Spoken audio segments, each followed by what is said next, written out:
রহমতুল্লাহি ওয়া বারাকাতুহু। আলহামদুলিল্লাহ, আজ 16 ডিসেম্বর 2024 সাল। আমরা এই দিনে এই ছোট্ট ছোট্ট সোনামণিদের নিয়ে তাদের একটু বিনোদন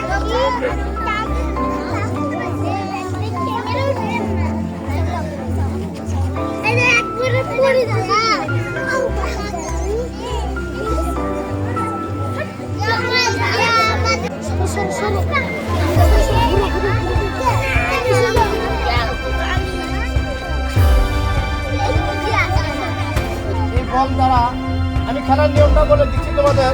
এই যে বল ছেড়ে দিতে হবে, দেওয়ার পরে যে দাগের ভিতরে বলটা পড়বে সেই দাগের খাবারটা তাকে দেওয়া হবে। ঠিক আছে, বুঝতে সবাই? এভাবে বলটা বের দিতে হবে, এভাবে বলটা দেওয়া হবে, বল যেখানে যাবে